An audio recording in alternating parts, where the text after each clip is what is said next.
pulau Sunda besar, ada kepulauan Sunda kecil, Bali, Lombok, Flores sampai kepada timur ya, timur itu kepulauan Sunda kecil.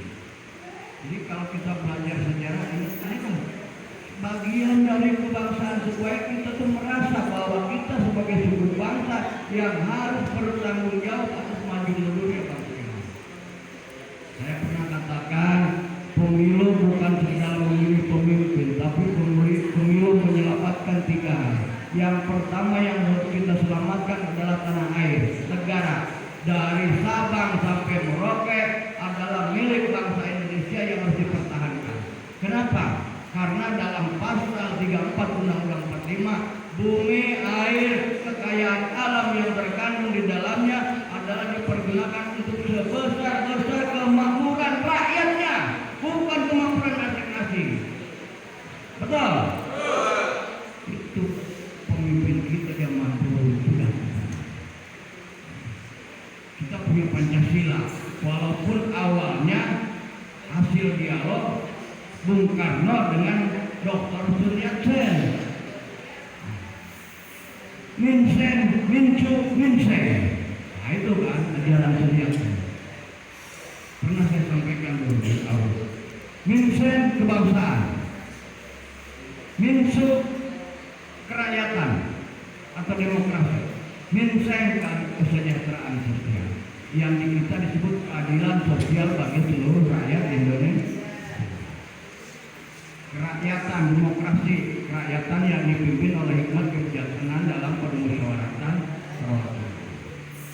Kebangsaan persatuan Indonesia. Kerakyatannya tidak ada. Keadilan kemanusiaan yang adil dan beradab tidak ada karena sudah mencakup kerakyatan. Nah ini yang disebut Trisila. Zaman ya masa kini itu mau dirubah jadi Trisila ya. Trisila ini ajaran sang Mincu mutlak, Trisila. Dari Trisila jadi Ekasila. Apa isi Ekasila? Gotong royong di panggotong. Akhirnya ketuhanannya hilang. Kata Pak Hendra lah, Tuhannya kemana? Nggak ada. Semua agama baik dalam ketuhanan yang Maha Esa. Dan menurut pemeluk agamanya, agama yang dipeluknya adalah agama yang paling baik. Itu menurut pemeluknya. Menurut Pak Hendra, Kristen yang paling baik. Menurut Aki yang beragama Islam, Islam yang paling baik. Begitu. Tidak bedanya kita punya suami istri. Kata suaminya, istri saya paling cantik. Nah, kata istrinya, suami saya paling ganteng. Begitu. Oke, seperti kan?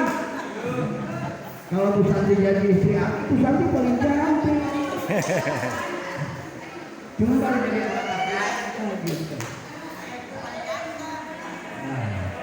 Nah, ini suara kebangsaan. Jadi kita sebagai orang-orang yang ada di pembauran harus punya 7 T. So, dicatat. Kahijit tanggap.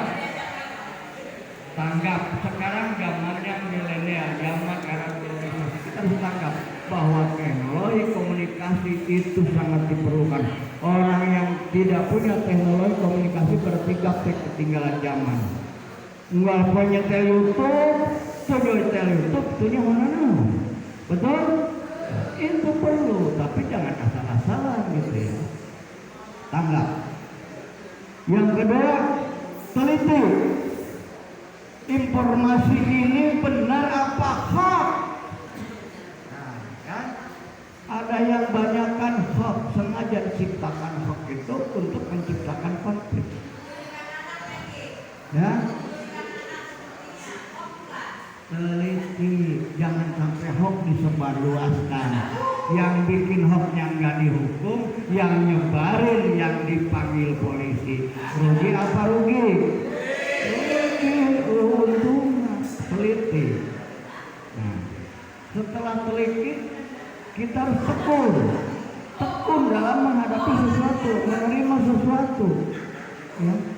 Tanggap, teliti, tekun. Itu yang harus kita lakukan. Ya. Kemudian setelah itu dalam menghadapi persoalan apapun kita harus sabar. Sabar, modalnya sabar.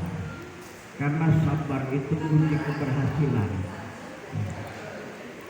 Kunci keberhasilan yang kedua adalah syukur. Siapapun dan agama apapun itu kenal sabar dan syukur. Ya. Kalau tidak bersyukur berarti kita menyia-nyiakan nikmat yang diberikan yang kita terima. Nabi Rasulullah SAW pernah mengatakan, "Man lam yashkuril qalila la yashkuril katsira." Barang siapa yang tidak bersyukur kepada nikmat kecil, maka dia tidak akan bersyukur kepada nikmat yang besar. Saya pernah dengan teman di kantor. Ada teman yang dermawan datang. Kebetulan dia sebagai petugas pertanian dan juga pengusaha limbah. Begitu datang teman ada 7 di kantor dibagi satu orang 50.000. Itu tahun 2009.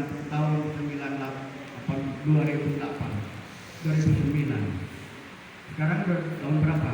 2020, 14 tahun yang lewat. Kemudian ada teman yang ngomong, ngasih cuma 50.000. Nah, bersyukur nggak yang begitu? Hilang rezekinya ke depan, nggak akan dikasih lagi sama orang yang ngasih. Terus Aki bilang apa? 50.000 dianggap kamu bilang segitu.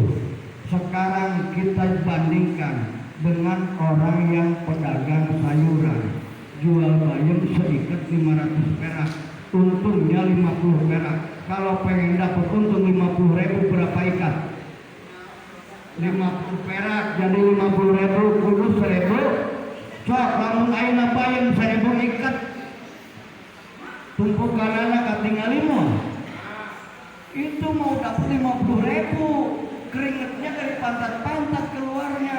Dagang sayur seikat 50 perak untungnya, dapat 50.000, 1.000 ikat habis. Ini timbang dulu dari 50.000 jadi terima.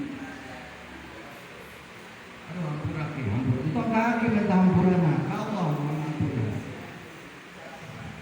Jadi seperti itu. Sabar.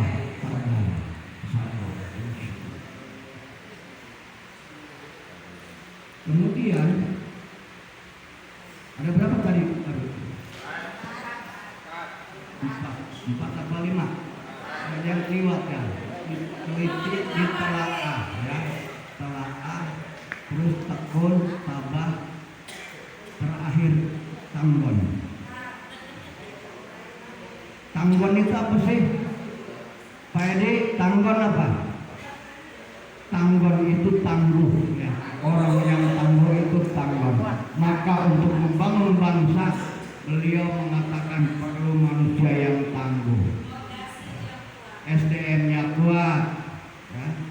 Selalu dinamis, tidak statis. Merasa ini yang benar, udah ada yang lebih baik, itu kagak, gue muda ini yang paling benar. Nah, itu nggak berubah namanya, statis. Kalau statis itu kayak batu, kalau nggak dipindahin nggak pindah. Kalau manusia dinamis, artinya kapan ada materi inovasi baru, kita harus siap menerima, berganti meninggalkan inovasi yang lama. Ini forum pembangunan. Kita ketemu sama teman yang dari Medan. Aki dulu punya pimpinan 2, kepala BPP orang Batak, namanya Markus Saragi. Kok Batak harus ngomongnya bahasa Aki? Maaf Pak Ian, saya lama di Bandung. Kalau saya di Bandung ngomong kasar-kasar, malu. Yang satu namanya Pistok, marganya Hutagawan. Orangnya keras. Itulah ciri-ciri karakter manusia. Kita harus memahami. Yang satu sama-sama patah tapi halus, yang satu keras. Karena memang karakternya seperti itu. Jadi kita jangan kaget. Kalau ketemu teman kita dari Medan sana, Tapanuli, ngomongnya keras, jangan anggap dia membentak kita. Kalau kita anggap membentak, itu udah membentak lagi, akhirnya kan tidak ada benar. Insya Allah kita akan baik. Insya Allah. Memang seperti itu. Cara menghargai orang lain. Menghargai orang lain berarti menghargai kita. Betul apa betul? Menghina orang lain berarti menghina kita. Kalau kita menghargai orang lain, orang yang kita hargai juga menghargai kita. Ketika kita menghina orang lain, yang kita hina menghina balik ke kita. Itu sudah menghinakan diri kita. Timbang si Japar pada kemarin, berarti kan menghina. Besok ganti bang aki-aki, benda lagi kan dikubur kata Pak Japar, kan begitu. Tapi ternyata, alhamdulillah. Sini juga ada anak aki yang dari desa, ada Bapak Yandan dari Kampung Sawah. Begitu datang hujan, tolong